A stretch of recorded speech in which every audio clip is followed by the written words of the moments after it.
Hey everyone, Creeper here. And before we get into this commentary, I just want to say, if you want to ask me questions for an upcoming Q&A, you can just leave them down below in the comments. Today we'll be covering a video by The Critical Drinker about the movie Predator: Killer of Killers. I am a big fan of the Predator franchise, and I did not think that this movie review was very good. I'm not going to be covering the whole video just because I don't have the energy for that, but we're going to be covering a good chunk of it. Anyway, we can just get into it. You know, seeing your favourite franchise fall into the hands of Disney is a bit like seeing the corpse of your beloved Gran fall into the hands of Ed Gein. You know they're going to do something horrible to it, it's just a matter of time. Jesus, what kind of comparison is this? If you didn't know, Ed Gein is the person who inspired Bubba Sawyer, also known as Leatherface. So that's the person who, did messed up things with corpses. I just don't know why you felt the need to bring that up. Case in point, Predator: Killer of Killers, an animated movie from the mind of Dan Trachtenberg, who's rapidly becoming to the Predator franchise what Dave Filoni is to Star Wars. You get it? Because Dave Filoni is bad. Just ignore all the good products he's produced. But to explain it better, I'm going to have to delve into each of the stories, so allow me to illuminate you. The movie kicks off with a group of Viking warriors on a revenge mission against a rival tribe, naturally led by a female warlord named Ursa, because everyone knows that they make for the best soldiers in medieval warfare. Oh, the horror! A woman. That is his point, that a woman can't be a warrior. Is this sexist? Oh, definitely. For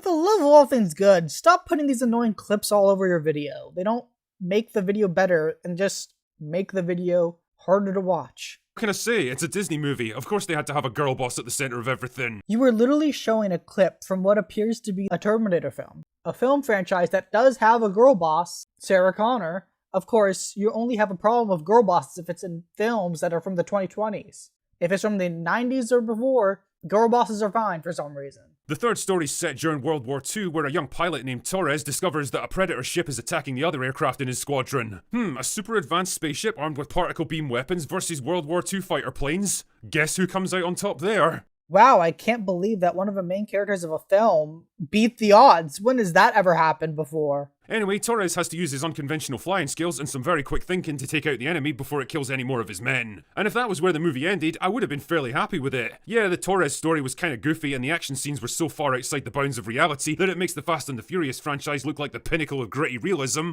This is a film about aliens. It's not gonna be entirely realistic. But it followed through on its premise to explore different stories throughout human culture and history, and delivered a trilogy of neat little self-contained vignettes that don't outstay their welcome. Unfortunately, it doesn't end there. What we find out is that all three survivors were captured, put on ice for years or even centuries, and transported to the Predator homeworld where they're expected to take part in a deathmatch where the winner has to take on the king of the fucking Predators. Fuck. I mean, is it just me or does this strike anyone else as being kind of unfair? Never mind the fact that humans are already at a massive disadvantage against predators who are bigger, stronger, more technologically advanced, and able to turn invisible. What's their reward for defeating one and actually living to talk about it? Well, they get abducted to the other side of the galaxy and forced to fight a bunch of other humans to the death, and if they somehow survive that, then they have to fight literally the biggest, strongest, and deadliest predator warrior in existence. That doesn't seem fair. You understand that something being unfair is not an argument for a movie being bad, right? Life is not fair, and that can sometimes be reflected within media. What the fuck do you expect them to do? They don't even know where they are or what's going on. Primitive people like Ursa and Kiyoshi who don't understand about space travel and alien worlds would probably be so paralyzed with absolute terror that they wouldn't even be able to think rationally, let alone fight. And I thought the whole point of Predators is that they're an honor-based culture. If you manage to fight and defeat one of them, the others will let you go because you've proven yourself worthy prey. How do you know that the Yakshas within Killer of Killers are the same as the ones within previous films? There are different tribes of Yakshas. How do you know that these are the exact same and don't come from different tribes and have different customs? I really can't handle any more of this video.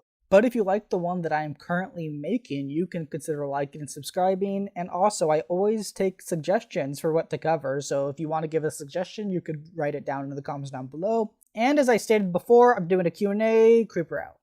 Socialism is when the government does stuff.